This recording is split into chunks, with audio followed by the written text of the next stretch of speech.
Welcome back, my friends, to the third video in our Lagoon trilogy, Part 3, Oceans 12. So as you know, we've been doing a series on Lagoon, which I think is the strongest build in hyperroll at this time, although I do not recommend trying to force it. I always like to look to signs from the TFT gods as to whether it will be a comp that can be used. The things I look for are either an NPC that comes out, like Seraphine, that is a Lagoon, so you know you're going to have 3, or an augment that screams Lagoon. Now, none of these scream Lagoon. Pandora's items, probably the best of the bunch, because then you can craft the exact items you want, which in the case of Lagoon, you know you're going to want a blue buff, you know you're going to want a Hextech Gunblade, so this gives you the chance to put those together. You get your 3 Lagoons out, any tiers you have you put on your mage character, because they're going to be the ones casting, and then you're set to go. For early rounds, I'm far more interested in casting than I am in winning, but you still would like to win because if you can save some health for later, that's always nice to have. Time for our first item choice, and oh gee, I wonder what I'm going to choose here.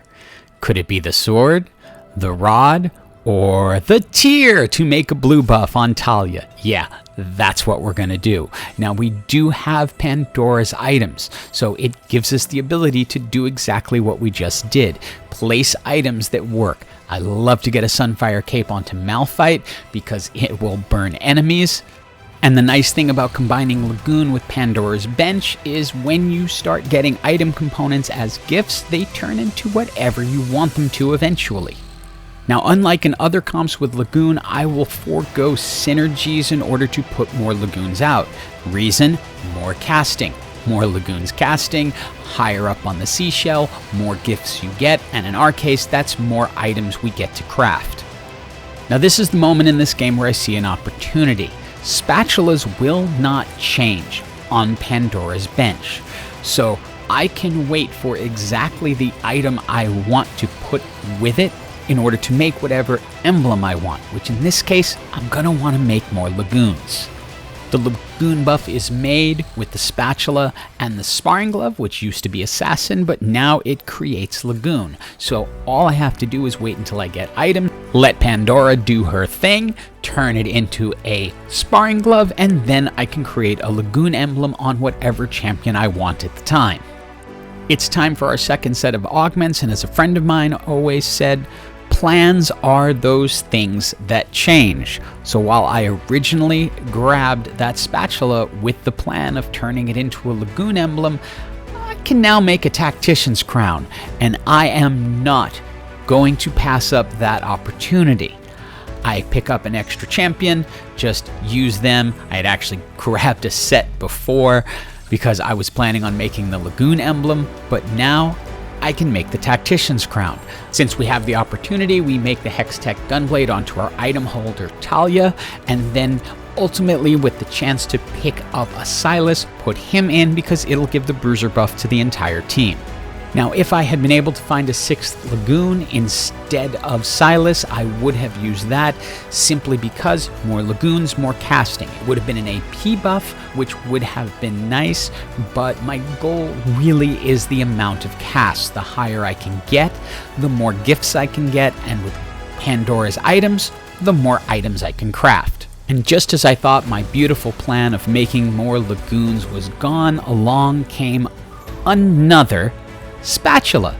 Thank you, Gary, and for those new to the channel, Gary is my friend at Riot who helps me out from time to time if he happens to be sitting at his desk and watching the match. Unfortunately, everything changed so fast I was not able to get the sparring glove onto someone fast enough so that I could make the Lagoon emblem, so I'm going to have to wait until Pandora does her thing and switches one of those items up.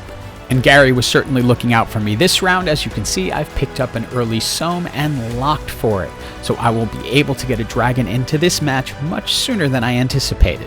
I've gone ahead and made the swap over to Soam, finally found the elusive Zac who I had not gotten up until this point. Also, Pandora has not done her thing and given me the sparring glove I need to turn Silas into a Lagoon, but I have no doubt that moment will come. But still, that's not going to be enough to get to the 12 Lagoons I really want to. I'm going to need more help for that. Final Augment was a really tough choice for me. High Tide is fantastic for Lagoons, but the 700 Thrill of the Hunt is my favorite gold level augment, simply because it's that burst healing that really keeps you going. I finally now have the sparring glove I need, and boom, before the treasure dragon, I have 9 Lagoons. A couple of things to point out here. There aren't now enough Lagoons to make 12 because all we have left is Zack and Nyla, and so that will only get us to 11. Also, what I am doing at this moment is going to be creating my Nyla items onto a Kiana. That's because I want these items available. If I leave them on the bench, they're going to swap. If I put them on a champion, they live. We're now into the treasure dragon round, and I'm hoping for something very specific, and I'm willing to roll for it. This will do it. It only took 1 roll. I can grab the Shimmer Scale emblem and leave it on the bench, and it's going to swap. At some point between now and the end of time, it will become a Lagoon emblem, which could enable me to go to 12 Lagoons. But I have to get to 600 casts for that to happen, because that's when I'm going to get a Tactician's Crown. So I managed to roll and find a Nyla, and you will see why I picked up Thrill of the Hunt over the High Tide. It is that Thrill of the Hunt burst healing that is keeping my team alive and allowing them to continue on. Now, since I have 2 Reforgers, I figured why not see if I can possibly turn this thing into a Lagoon emblem without having to count on Pandora, but no such luck. We get a final item choice, which with Pandora's Bench doesn't really matter all that much because I could change it if I want to, but I actually like the Warmogs for Silas. Combining the Warmogs with the Dragon's Claw and the Mage buff that Silas is getting right now gives him some unique properties, because each time he shields himself, it's going to be a double-sized shield, and he will heal thanks to the Dragon's Claw. The things I'm thinking about right now are how to get as many casts as possible. I need to get to 600 for the crown, and then what champion would I want to make the final Lagoon? I decided to go ahead and pick up a Rengar, who will hopefully be my final Lagoon, presuming I can get to the 600 casts. I'm actually not too worried about whether I'm going to win or lose this match. With the Thrill of the Hunt, I feel like I have a really good chance. Keep your eye on Nyla in this fight. She's going to keep getting knocked down really low and then get the critical kill and come back. It looks like we could lose, but Nyla just does not stop. She's quite relentless. Silas holds them in place, and she gets it. We're up to 476 casts and into the top 4. Pandora has also worked her magic, and we have the Lagoon emblem.